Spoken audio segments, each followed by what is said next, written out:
Welcome back to the Career Growth Podcast, your best source for all things career related. I'm your host, Kalis. And I'm your host, Angel. Hey, Angel, as my manager, you're a leader, right? Well, I mean, like, well, Kayla, you caught me off guard. I would definitely love to be called a leader because I feel like being a leader and being a manager is quite different. And I've made a lot of mistakes in the past, trying to lead a team. And I do believe, your leadership style and your experience managing and learning how to be a leader at an earlier age could help you with your career growth. Like, at least that's how I feel right now. So, I think your leadership skills is something that you can develop when you are in your university. Absolutely. And that's why today we're focusing on mentorship and training to hone your leadership skills with our special guest, Droston Tang. Droston is a business mentor with nearly 2 decades of experience across various industries in both developed and developing Asian markets. It's so nice to have you here with us today. Thank you so much for joining us. It's a pleasure, Kayla and Inja. So, you were previously also one of our employers in Singapore. How was the experience taking on one of our interns? I think it was a pretty good exposure when Josh and I had a good long chat in terms of the placement that we had. To be really honest, we were not so sure, especially having to get somebody from Europe and to spend about 6 months in Singapore. My previous experience was probably like a 4 to 6 weeks scenario. So the 6 months period is quite lengthy. So we're not so sure whether there was any like a simulation or whether there's any like other kind of considerations that we may need to think of for the candidate. But Josh was very helpful. He actually went through with us with a couple of candidates, and he even pointed to us that hey, why not you just do the interview first, because each candidates are very unique, Yeah. and through that conversation, then we can see whether does it match us in terms of chemistry, in terms of skill sets, and in terms also of aptitude. Because I think at the end of the day, it's really about aptitude in terms of like coming in, doing the role, and then because it's a startup role as well. So I think we're Yeah. looking for a kind of well-rounded person. And then we Yeah. also can do another kind of interview after that, where we could also send some questionnaires where the candidate could also feedback his or her kind of views about the role. I love that you mentioned No, that's chemistry. yeah. Yes, I think it's absolutely. important. Super important. Yeah. Because in terms of like a job, you spend like 8 hours in a row, Yeah. and you do a lot of like FaceTime with your colleagues. But back then, we were quite lucky in the sense that we were just returning back to from COVID, so we did have a lot of quite a number of FaceTime. Yeah. So I think that FaceTime makes a lot of difference when you have when you want to work things out together, especially in that role that I was. We had to do a lot of different kinds of tasks at a certain timeline, and we need also to engage different stakeholders. And it's not so easy to coordinate in a kind of Zoom setting or Google Meet setting where you need to find different Yeah. times. And then the team, sometimes you need to get like of them together or three of them together or one on one. So having that face to face or chemistry is so important to get things going. Mm-mm. Well, I guess another thing that we would really like to talk about is that since we all need to start somewhere, we really want to get to know you and how you started out as well, right, Angel? We're really curious about this. I would say that I went through a quite an incredible journey. I started out looking at my career, especially in Singapore context, on especially on the different industries that would be Yeah. exciting with a good kind of growth potential. So I started off in the tourism industry where I think Singapore plays a major role, especially as the heart of Southeast Asia, or even the heart of Asia back then. And we also had a couple of very exciting announcements when I was still in my university days, in my year two and year three, where there was an announcement on saying that Sense was going to invest in a huge investment into Singapore to develop a much more greater integrated resort. And we also had Genting. Genting is Resorts World, also wanting to invest another kind of project in Singapore. So there was a lot of interesting potential in looking at the markets. So that caught me my interest, and that's how I probably started my first career in terms of joining the resorts industry, hoping that in the next 5 years, once I join, I could develop the enough skill sets and then hop to either Resort World or Sense. But as you know, It's very back similar. then I was yeah when and back then when I was so young, after graduating, I also had a lot of different thinkings after I started my role. And then I decided to take a short break because I joined my first role when I just completed my exams on Saturday. So my day one was on Monday. So I joined literally the next following week. Mm, And that didn't give me a lot of time to think carefully or also truly in terms of what I would really like.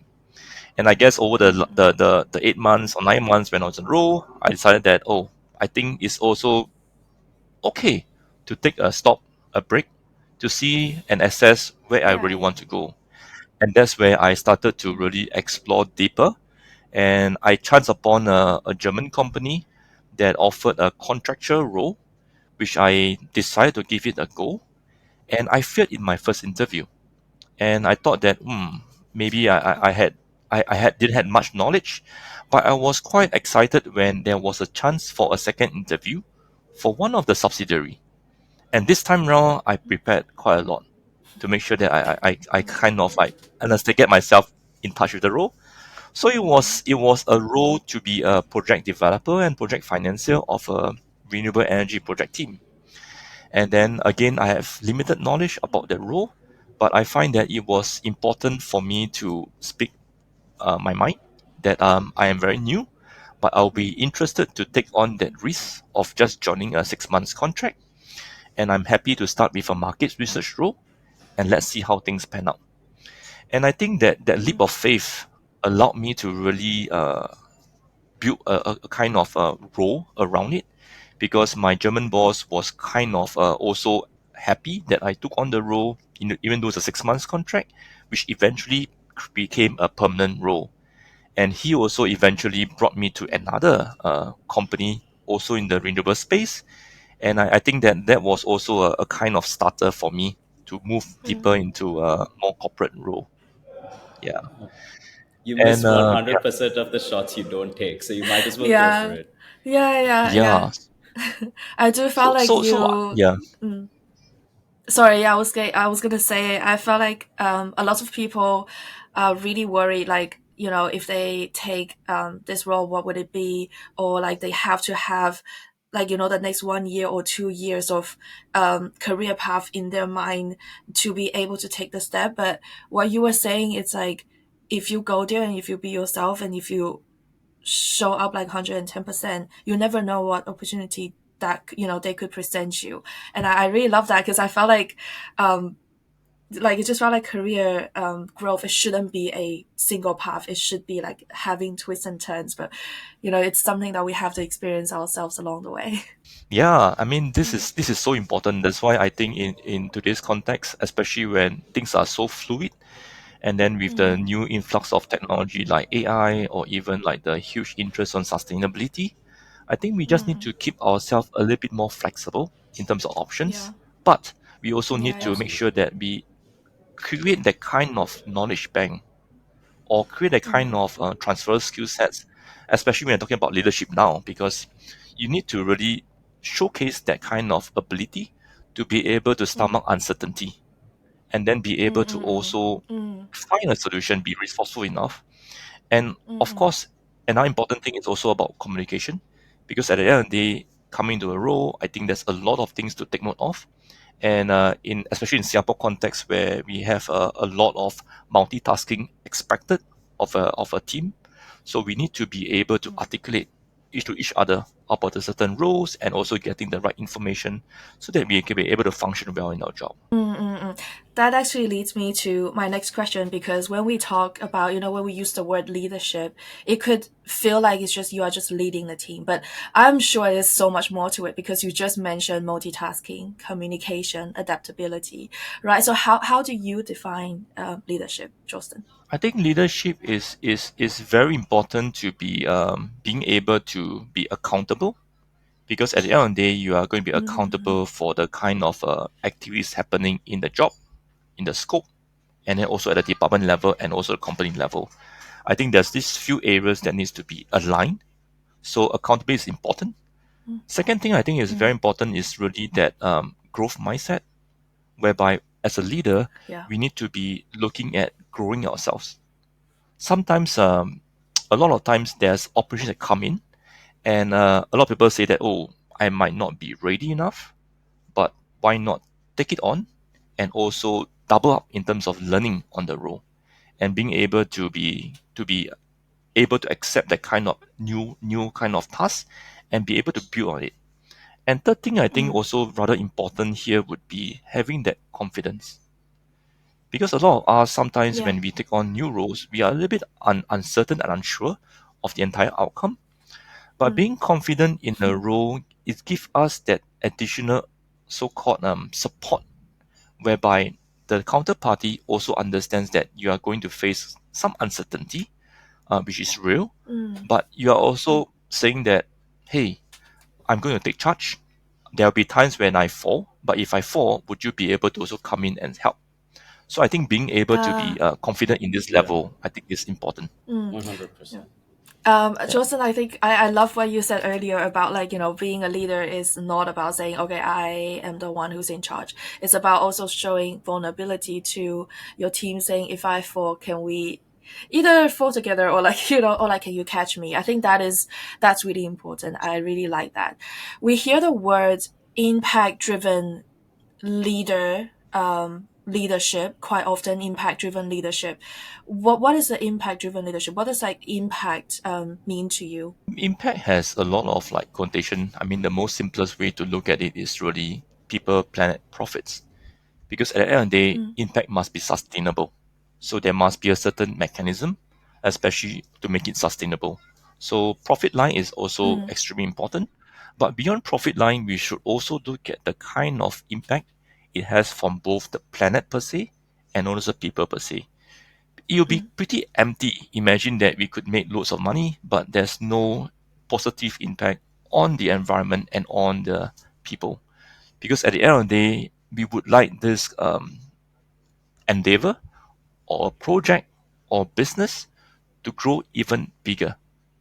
And it's so mm, meaningful to have the people that's being involved in the role, creating more values to the beneficiaries they are impacting with the product or service they're running. And then that yes. also have a much more holistic appreciation around the planet or around the environment they are working with.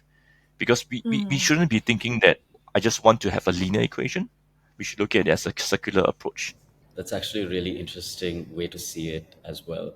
Because I always assume that when people say impact-driven leadership, that they're always talking about the bottom line. That's what always comes to mind because you don't really see impact beyond the numbers, do you? Like on in movies and in basically in media in general, right? So it's nice and really refreshing to hear a different take on that. So that actually brings me to the next point, which is when it comes to leadership, there are also different, the way you view leadership is one, but also there's different ways of enacting that leadership. And a lot of this comes from a place of, being creative, taking on responsibility, being able to, ideate and innovate, which is the lifeblood of any industry.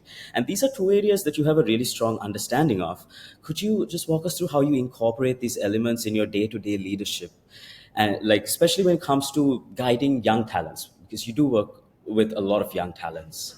Sure. So how do you do it? Yeah. So my career journey when I was sharing earlier part is that so I stopped at the sustainable or clean renewable energy kind of segment, and then I took a leap of faith to jump into another different vertical altogether. So I joined the car rental, tourism, and transportation industry, where I was there for about 6 to 7 years. And then I moved from that into a Series A startup focused on student housing for almost a year and 1 month. And then subsequently, I moved on into a renewable material manufacturing startup for about 4 years.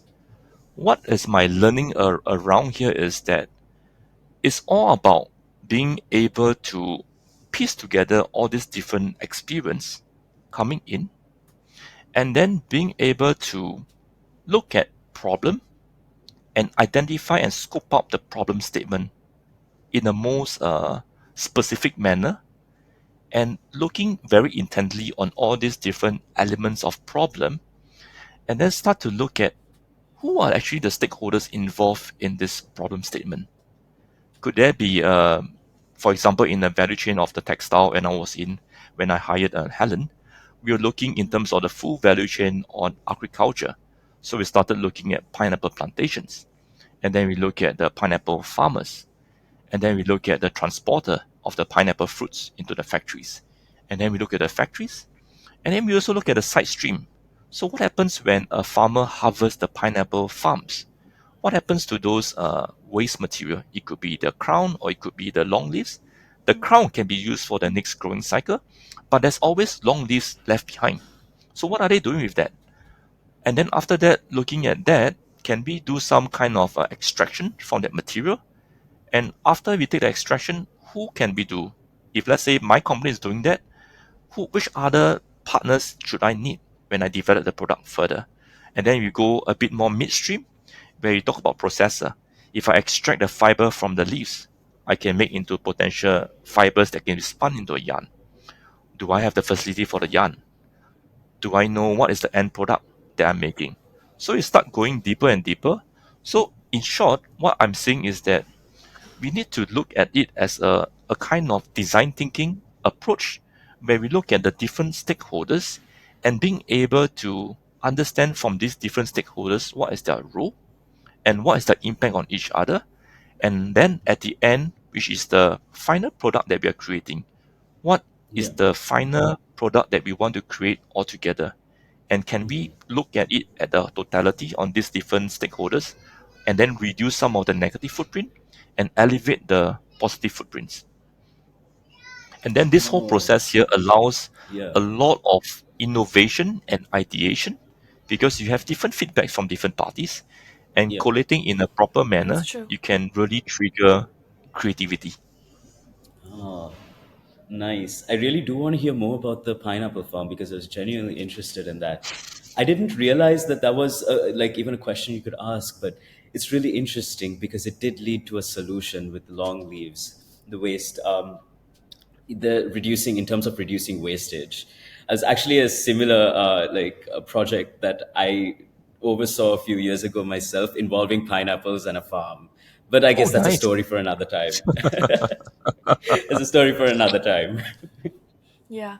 Uh, yeah. So yeah, sorry. I'm really captivated by that. I was actually thinking about it. I was like, what would I do if I were your intern? How would I help in each, in each component? How would I do that? And I just got into that You will mindset. So work it's day like, and night, 24 hours. In a Chinese context, maybe it's the 007. 007. There we go. There we go. Yes. That actually, you know what? I love that you are giving me the reality of it because that's what I would expect to happen anyway if I do work in China at this very moment. But But does Calus know what's 007? Just curious. sorry, No, I don't. What's zero zero Does seven? Calus know what's 007? I don't. you don't. But I We want in to. Chinese we call 零零七. 007 it basically means you start from 12 in the morning to 12 in the evening for 7 days In a row, in a non-stop. row, non-stop. Yeah, What? yeah. Okay. I'm going to grill you about this afterwards, Angel. We talk about it. 007 means like 002. Also we have other ones, right? We have 996. Do you know 996. Yes, 996. 996? Yeah, 9 a.m. to 9 996 is p.m., 6 days a week. 6 days a week. Yeah. There's a I'm bit of very curious. a I'm bit of intrigued. yeah, a bit of yeah, bit of a culture, exchange there. But we don't work like that, so it's good. It's No, no. good. Yeah. Yeah. Good to hear. Good to know. So, Joseph, my next question is something that I'm actually so eager to ask you about today because you've taken part in so many youth empowerment initiatives. You've worked on so many different projects in the past few months, and you are genuinely passionate about it. And that's one of the reasons why we want to bring you on today because so many people, especially our listeners who are looking into, getting their first job, or maybe just the first 2 3 years of their career, soft skills has become one of the most important thing companies look for, and leadership is part of that, right? But people probably, especially like people who are just getting into their career, they probably don't think leadership is the most important one, because we also have, communication skills, we also have adaptability, project management, all that kind of skills that could help them right there and there with their job. And they probably put leadership as, something as a back burner. They don't think about it so often. They think it's But something they could learn as they get yeah, older yeah, yeah. rather than something they should work on earlier. Yeah, work on earlier. So, what do you think about this? How do you think leadership can help them, even fast track their career growth? I think it's very important to start as early as possible. Mm, So some of the youths that I work with, I strongly encourage them to take up like CCAs if they have the chance. And mm, when they are in the CCAs, please take up a executive role in that organization, because we need to get exposure as much as possible. mm, And I also encourage them to look into the kind of activities that they would like to either they are not familiar enough and they really want to genuinely find out more, or mm, they know that they can excel in that particular role. And then mm, why not also add a leadership element? That mm, means I can run the project, I can chair a meeting, mm, I can do some additional session to elevate a certain project to mm, another skill. mm, Why not? Just go for it. mm. I think it's so good to be able to make mistake at that point in time. Yeah, yeah. Whenever you're in the corporate level, well, when they make a big mistake, it's extremely costly. Not Mm, just on money, not just on resources, but more importantly, it's on time. mm, mm. Wasted time cannot be replaced. Yeah. But you need to gain that kind of experience to know and to be aware that there are such a scenario that might happen and Mm, be able to react upon hitting roadblocks, mm. challenges, and be able to get up again. Yeah, yeah, that's true. So, like for someone who is, for example, a year, 2 years into the internship or into their first job, and I believe actually, other than you thinking, like you wanting to take, on this leadership role or learning more about leadership skills, you also need opportunities, right? You need a company to give you the opportunity to take on things like that. So, for someone who wanted to do that and they are looking for opportunities, what do you suggest them to do as either the first step, or how do you think that they should show their interest towards projects like that? I think that's a very good question. So what I would normally advise the young talents or young change makers would be that you need to start from somewhere whereby you need to establish a certain persona for yourself. Mm, So when you establish a persona, is it that you are the most hardworking person, or are you the fix it all person, or are you someone that is flamboyant? That means that whenever there's a certain event, you can do on the spot, on an impromptu. So when you define that different persona that you're interested in, you start to reinforce certain capability around it. So for mm, example, a fix it all person, you start to get more attention in terms of you solving or being part of certain projects, raising up a hand to take part on external projects outside the company or even within the company. Let's say, for example, organizing a D&D, dinner and dance event. You mm, raise your hand and you just participate. Or you could be also part of a focus group that somebody needs some help on, which is totally unrelated to your role. But being there, being present, and showcasing your persona, people will start noticing. And then the other thing is also very important is that show up. Just like what you said, Angel, earlier. mm, Show up every time. It's a bad day, show up. It's a rainy day, show up. mm, I think that's mm, so important to give that message to people that, hey, I'm actually very serious and I'm actually mm, very proactive in this kind of role. mm, Especially for young talents, I think this is something they have an accent in, because they have, I would deem as lesser responsibility mm, as compared to people with families, with seniors to look after. It's a mm. very different dynamics Yeah. altogether. Yeah, Mm, yeah, yeah. No, I that's agree true. with you. I agree with you because Jordan, you mentioned earlier about accountability as part of the leadership shades, and now privileged enough to be running a small team. And for me, Kayla's looking at you. For me to understand if someone could potentially lead the entire thing, or for me to want to give them more because I feel like there's so much more that they could do, is for me to see that they are accountable, that they show up, that they take, they show, they just say like, hey, I would like to help with this, even though it's not completely relevant to my job, because I believe that's how you grow. And I remember I was really eager for opportunities like this in my first internship, and that company couldn't provide me with that kind of opportunity. And I was like, there will be more. There will be people who are willing to give me that opportunity if I show up like that.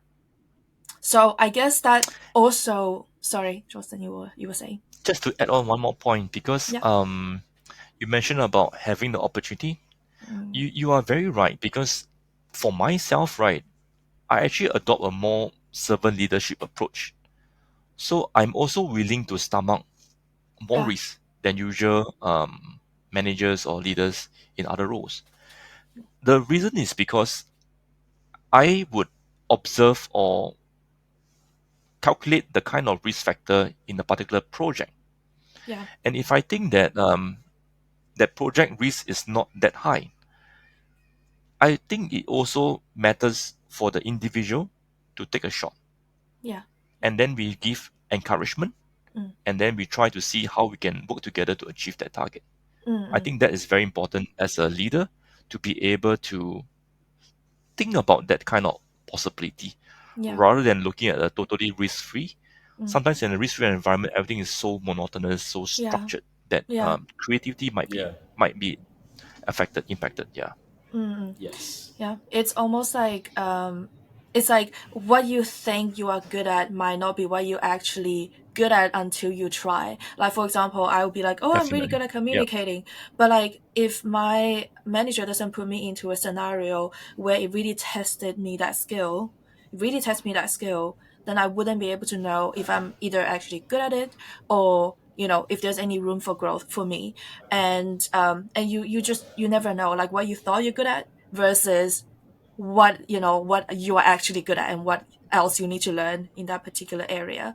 And I guess that brought me Yeah. to the most important point, that we are here for, is mentorship, right? Because you do a lot of mentorship for people who are looking to grow, who are looking to get advice from people who are more experienced in the industry on how Mhm. they can learn from others, and how they can take more in charge in projects like that. So how would you describe your mentorship style, Jocelyn? Because everyone is different, right? Are you more of a coaching and motivating, encouraging, or are you more of a problem solving? And tell me about your problem, let's walk through them. Which style are you? Wow. In this aspect, I do play different roles Mm, in different mentees. The reason is because I start with trying to understand more about the mentees first. right. If the mentees is a more reserved person, I will try to find a way to unpack or unlock the profile. So to get the individual to be much more open. So I will try to be a kind of a coach in that sense, whereby I encourage and I give her some very clear kind of directions. Mm, But then you have some parties whereby they're just asking you for clear answers. And then I uh, find that they needed another kind of perspective, mm. whereby instead of giving them the full answers, I start by giving them questions, questions and questions, and then from Oh, the I questions see. they find their own Right. answers. So it's very much dependent on the profile. And then the last type is also I try to, if the person has higher potential, I Mm, try to give more, such that I would like to see how the individual is coping with the kind mm, of increased information. And through that process, then I know Yeah. where he or she is standing in the certain ability to learn and ability to unlearn certain things, and ability to, very important this part is that the ability to apply what is being being discussed and what is being engaged. The ability to apply is so important because at the end of the day, that means that whatever we have discussed through a coaching or mentoring that session, it means that that individual truly understood and saw that this is something that he or she applied and understood the benefits of applying it. Yeah. It's like you need to have a sort of adaptive personality as well, it seems, because the fact that you would have to not just read a person, understand what the issue is, and actually provide a solution for them that's beneficial, mutually beneficial. That is a skill on its own, I think. And I always felt like leaders should be good mentors because to get to that position, you become an expert in what you do. You have a thorough understanding of what it takes to get to where you are.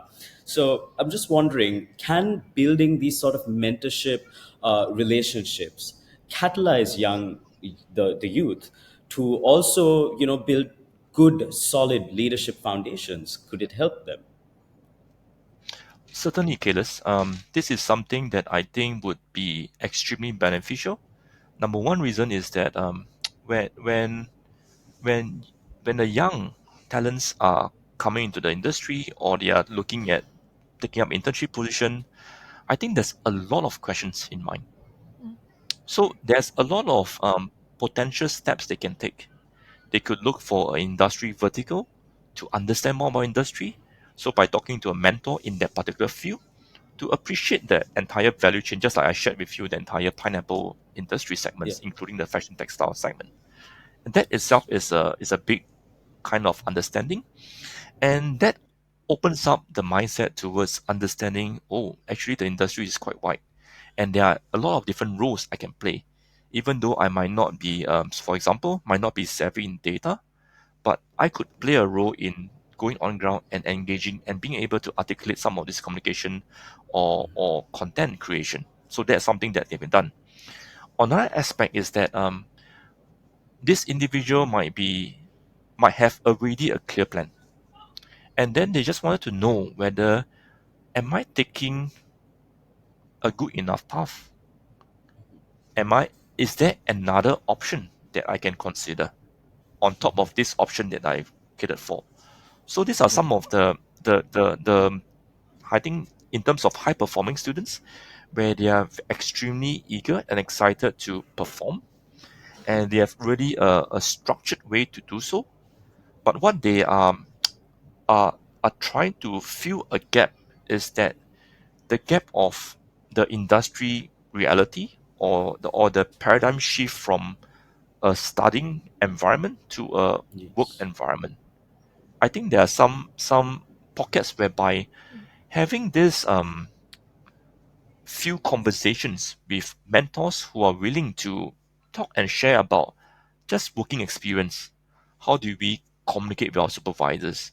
How do we request things monthly from each of our colleagues from different departments? I think that will help them towards navigating Yes. some of these topics, which some of us at after being in the industry for long, we might think that is very trivial, but it matters a Yes. lot to them. Yeah. I do agree as well. And I do think that the younger we are, I'm just saying it as a young person myself, uh, we get a little lost when it comes to leadership because I mean, like in school, sure, I've been put in charge of a couple of like group projects, but that's about it. And that's like, hey, put this like cardboard project up with a few seedlings and a few leaves. Woo. But I guess when it comes to the work environment, it's a lot more complicated than that. And I'm wondering Yes. if people want to sort of, I personally don't, like my personal opinions about whether I should be a leader or not aside, what can I do in such a environment in order to test it out, see if it's right for me, whether it will work for me? Should I, could I be a leader? How do I test it out? What are my options? So, what do you think the best options are for people like me, I suppose? I think a leader can also be a very good team player. Yeah, I mean, you just look at like in the sports segment, you mm, look at certain teams, you can have a team of captains. But if the team of captains do not not able to get along, they're not able to communicate and work together, things will just fall off. Mm. But I think what is important is that having that choice to be a leader or a team player, it's really a fantastic benefit.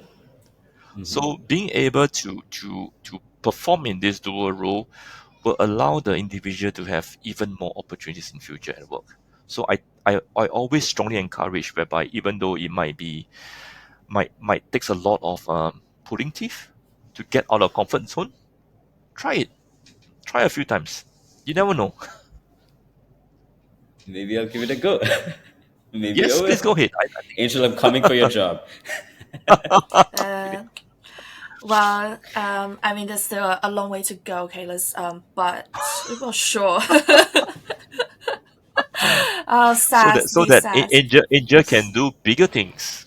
Mm. Correct, Angel? Actually, I think one thing that I really like from one of our co-founder, Naren, he mentioned um, Dawson, you mentioned earlier being a servant leader. I feel like I am too because it makes me really happy to be able to help my team members because for them to grow, it makes my job easier, and for them to get to the next position, I get to the next position. It's literally like Naren literally explained it like that. He's like, if everyone is good in your team, your job is easier. They help you with your promotion, and they get promoted too. The entire team Yep. And literally they're like happy. just go, you're happy at the end of the day is genuinely being happy. So in order for us to get there, we need to go back and support each individual team members and to see how we can get them to the next stage, whether it's to develop their leadership skills and take more projects on, which I think is it's really good. It's a really good way, or to further develop in a particular skill that they're really good at. I think either way is to helping each other grow, and then the team will be happy, right? Because my job will be easier. Easier in the sense Correct. of like getting work done, giving that impact. Um, Totally, but totally. Because it's so yeah, important to recognize the different team members or different mm, individuals.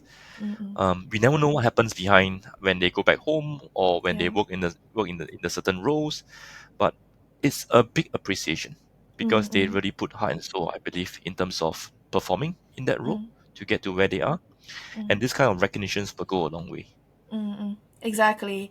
And That's with true. that, before we end the episode today, we would like to ask you for one unconventional career advice you give to our listeners. Jocelyn, give us the one really good one, but it's unconventional. Or unconventional. Mm, Okay, let me Yes. try. mm, In the Chinese way of looking, right?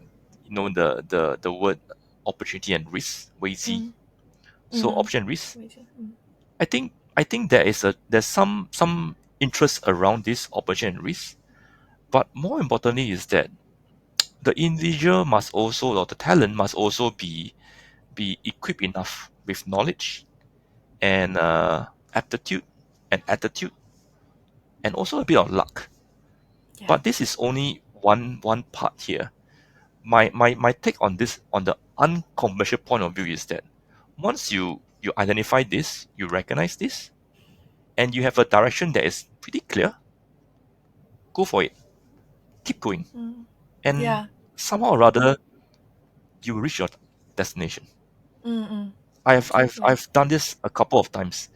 Mm, I cross different industries, and I'm a good example on what I believe in terms of really yeah. doing the unconventional way. Just Mm, keep going. If mm, you really truly believe in this direction, keep going, and you'll mm. reach the destination. I love that. Thank you Yeah, so this is much. this is Thank this you is so what much, yeah. Joseph. Great. That's We will great. hold that advice at heart. I'm gonna start taking risks now because opportunity also, you know, I think every risk Yes. is an opportunity. I guess that's a way to put it in and to take that route. But I guess that's the end of our episode, and we really hope that you learn a bit more about leadership and how you can benefit from developing the skills today with Droston Tang. Please subscribe to our podcast and follow us on Instagram at Capital Placement, and we'll see you in the next episode. Yes. Thank you. See Thank Thank you. you. you. Thanks. Bye.